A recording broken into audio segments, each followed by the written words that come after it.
What do the Birlas, the Modis, and the Singhanias have in common? They have all experienced years of painful inheritance disputes, and that too in public. Take the example of Priyambada Birla. She left her rupees 5,000 crore fortune to her accountant instead of her family. That one decision sparked legal battles that have lasted for decades. Now let's bring this closer to home. You spend years building your savings and investments. You go through tough choices, long working hours, and missed holidays to create the financial cushion you have today. Now imagine if something happened to you. Would your family know what to do? Can they easily access your money, property, and investments without a conflict or dispute? Let's face the reality. Over rupees 2 lakh crore is lying unclaimed in banks, mutual funds, and insurance. In most of these cases, families are not even aware that these assets and investments exist. And that's primarily because the owner did not make a will.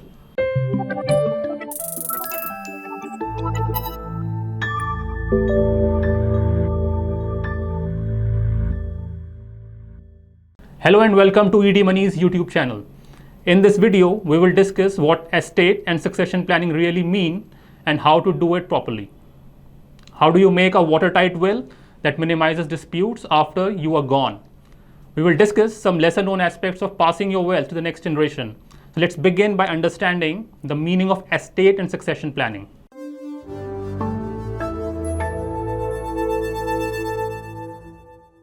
Many assume that estate planning is only for the ultra rich or retirees, but that can't be further from the truth. Whether you own property worth crores or just a few lakhs in savings and investments, planning what happens to your assets after you are gone is essential. This not only helps to preserve what you have built, but also protects people you love. Let's say someone wants money or property to be transferred to their old parents after their demise. However, the spouse refuses to do so for the sake of the children's future. If there's a dispute, it's difficult to resolve. There's a valid argument on both sides. Only when you are alive can you find solutions to such problems. Such scenarios don't end well if you don't plan for them. Therefore, your age does not matter. Once you have a family, you should start focusing on estate plan. This involves organizing and documenting how your assets must be distributed after death. And it's not just about who gets what. Estate planning ensures you are organized. It helps you capture all the relevant information in one place. Your family knows what you own, so your assets don't end up in the unclaimed funds of SEBI or RBI. Besides, it also ensures that your family members are not left grappling with legal complications or disputes later. Before we discuss how to make a watertight will, let's understand what happens if someone dies without a will.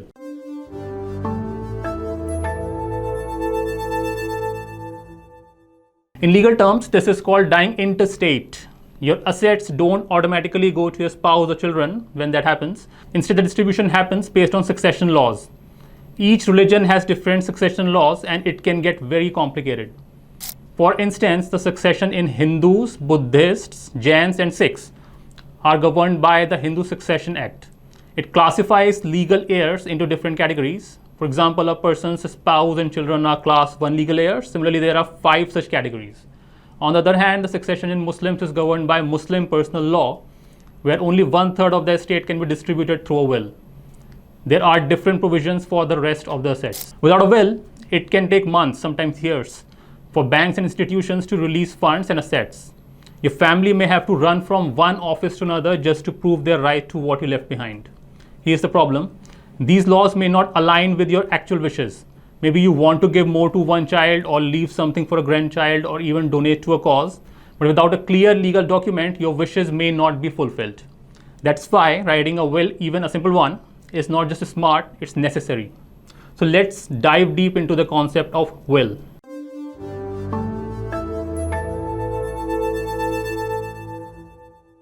We will not be using legal jargon to make it easier for you to understand. However, laws can be complex, so consult a lawyer for deeper understanding.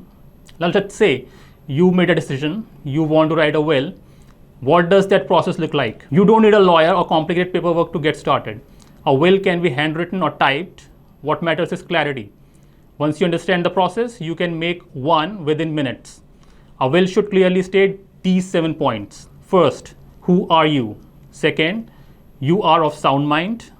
Third, this is your final will and revokes all previous versions. Remember, this one is crucial. Fourth, You must include everything in your list of assets, from property and bank accounts to jewelry and digital investments. A detailed list of your assets is on your screen. You can take a screenshot of it for later use. Fifth, who will receive what and in what proportion. Sixth, the name of a guardian if minor children are involved. And seventh, the name of a person who will oversee the distribution of assets and manage your financial affairs after you're gone. In legal terms, this person is called an executor. Anyone over 18 and of sound mind can be appointed, including family or beneficiaries. If no executor is named or willing to act, the court may appoint one under Section 234 of the Indian Succession Act 1925. Creating a will does not end there. You will also need to sign it in the presence of two witnesses. You must make sure that the two witnesses are not the beneficiaries in your will.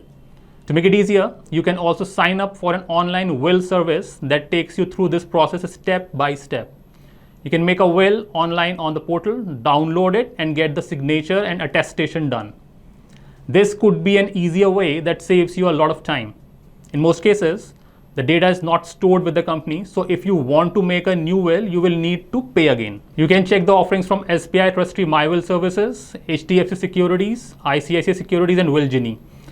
We haven't independently verified their offerings, so do your own due diligence. The next step is the registration of the will. Now, registration of the will is optional. However, doing this adds a layer of legal credibility. In the next section of this video, let's explore the registration of will. What difference does it make, and what if a will is not registered?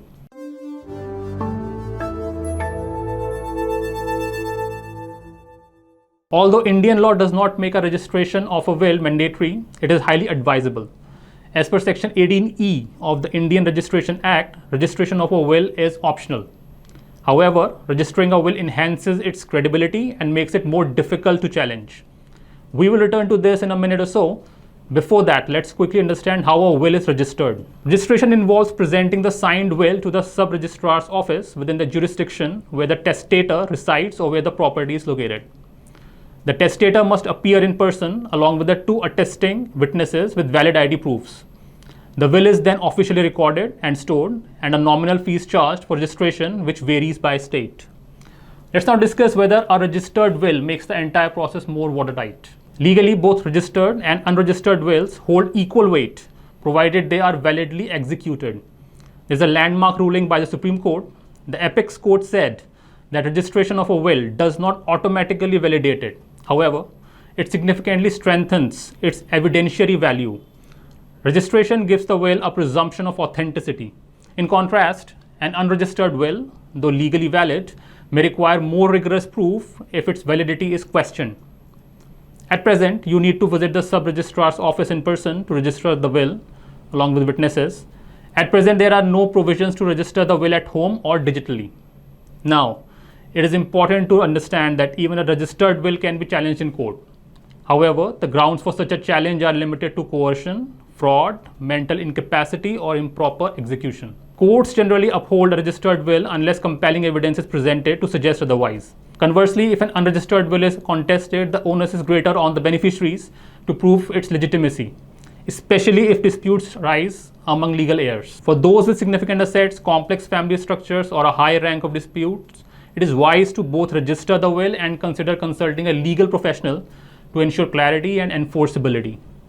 Attach a doctor's certificate stating that you were sane when you made the will to reduce the chances of a dispute. The same doctor can also be one of the witnesses. It will make the will even more credible. And if you can, video record the entire process. This will be compelling if the will is challenged. Many wealthy and business families opt for a trust as wills are easily challenged. A trust gives much more flexibility and minimizes disputes. It also helps wealthy and business families in succession planning. In short, it ensures wealth is passed on smoothly without confusion, conflict, or courtrooms. In the next section of this video, let's talk about trusts.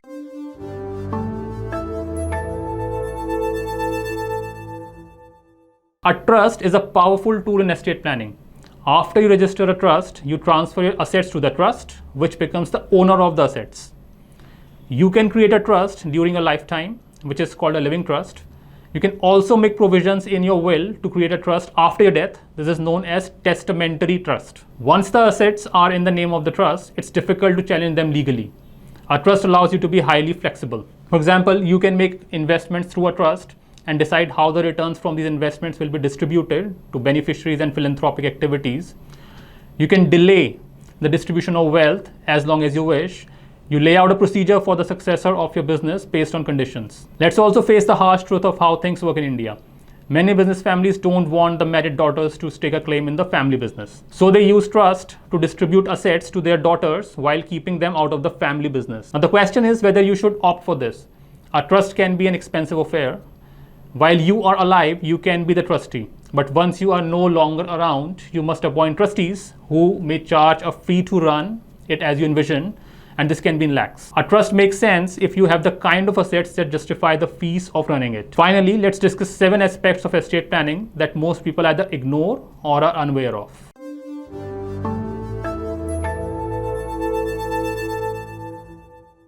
First is nominations. Under Indian financial regulations, financial products such as bank accounts, fixed deposits, mutual funds, insurance policies, and provident funds allow you to add a nominee.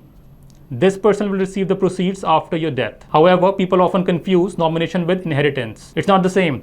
Legally, a nominee is merely a custodian of the asset, not necessarily a legal heir. It means that while the nominee may get the money, he or she must pass it on to the legal heirs. The nominee is not entitled to the funds if he or she is not a legal heir. There have been many court cases around this, and it's a well settled fact now. Always ensure that the nominee you add to your financial product is also the legal heir.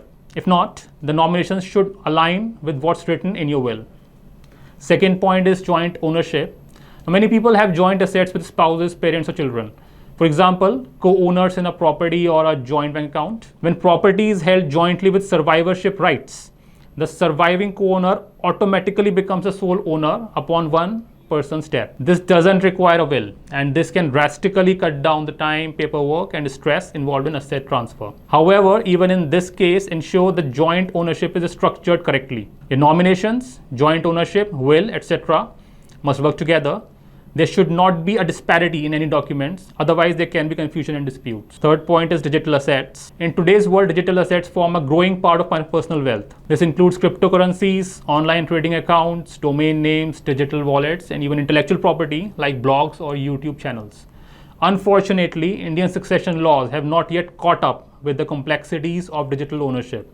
If a testator fails to mention digital assets or provide access credentials such as private keys, passwords, or two-factor authentication details, retrieving or transferring these assets can become virtually impossible. It is advisable to maintain a secure, updated inventory of digital assets and appoint a digital executor in your will. Fourth point is foreign assets can be complicated. If you hold property or financial instruments in countries outside India, the rules change. The laws of the country where the asset is located determine how the asset is inherited. For instance, immovable property in the UK or the US will not be governed by Indian succession laws. In such cases, creating separate wills for each jurisdiction is often recommended, clearly stating that one does not revoke the other. The fifth point is Hindu undivided family or HUF.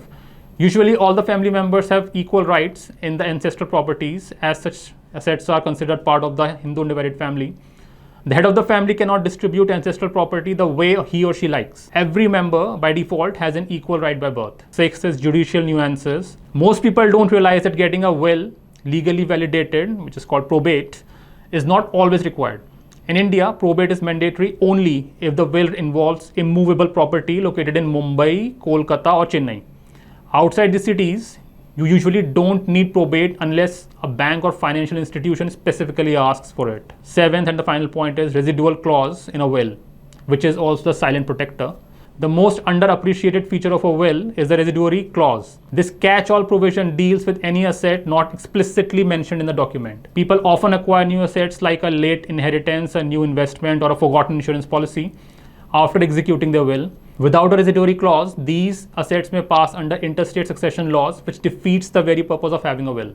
A well-drafted will should always contain a residuary clause to ensure nothing is unaccounted for.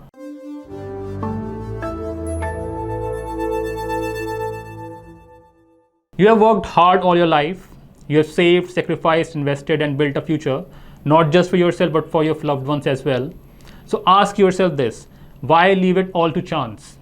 Estate planning isn't just a legal necessity, it's an act of care, a way to protect your family from uncertainty, from the stress of courts and bureaucracy. and from the painful experience of fighting over what you left behind with love. And the truth is, it doesn't take much. Take some time out, sit down, take stock of your assets, write a basic will, align your nominations, and ensure documents are in order. A few conversations today can save your family years of conflict. Remember, legacies aren't built just by earning wealth, they are built by planning what happens to it.